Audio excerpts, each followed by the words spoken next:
आज सारे संसार में बच्चों की बड़ी संख्या कुपोषण से ग्रस्त है।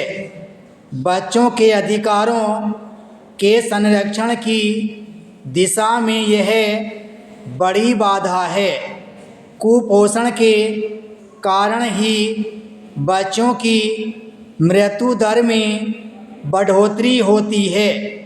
कुपोषण के कारण बच्चे कई तरह की बीमारियों एवं विकलांगता के शिकार होते हैं। भारत में भी बच्चे कुपोषण के शिकार हैं। बाल मृत्यु के मामले में भारत विश्व में पहले नंबर पर है।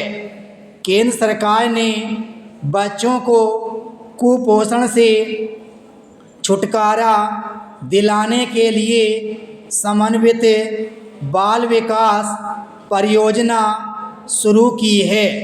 स्कूलों में मिड डे मील योजना तथा बीपीएल कार्डधारी को न्यूनतम मूल्य पर खाद्यान्न उपलब्ध कराने की योजना शुरू की है। बाल अधिकारों के क्रियान्वयन में सबसे बड़ी बाधा बाल तस्करी है।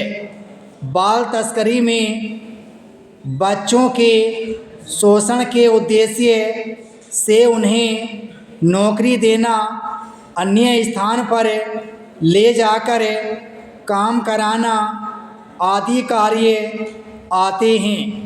बेशक इसके लिए बच्चों और उनके अभिभावकों की सहमति क्यों न ली गई हो, फिर भी ये कार्य बाल तस्करी की श्रेणी में आते हैं। इसके अंतर्गत 18 वर्ष से कम आयु के लड़कियां और लड़के बच्चे माने जाते हैं। बाल तस्करी एक दंडनीय अपराध की श्रेणी में रखा गया।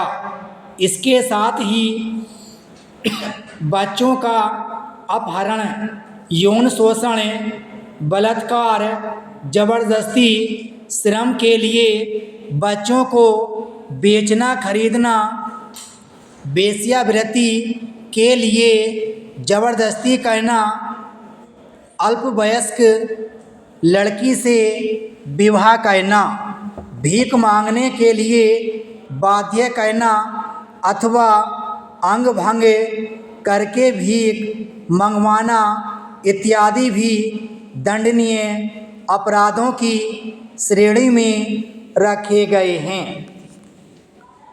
सरकार ने यद्यपि बाल अधिकारों के संरक्षण के लिए काफ़ी प्रयास किए हैं, तथापि वह इन अपराधों के पूर्ण निषेध में अभी तक सफल नहीं हो पाई है। वास्तव में इसमें सरकार की दृढ़ इच्छा शक्ति का अभाव स्पष्ट दिखाई पड़ता है। सरकार को बाल अधिकारों के समुचित संरक्षण के लिए व्यापक और कठोर कार्रवाई करने की आवश्यकता है।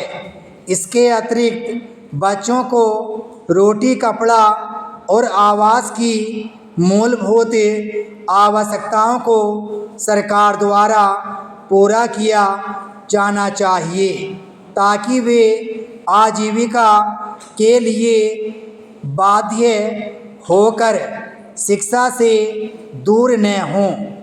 बालकों से जबरदस्ती श्रम कराने वालों को कठोर दंड की व्यवस्था की जानी चाहिए।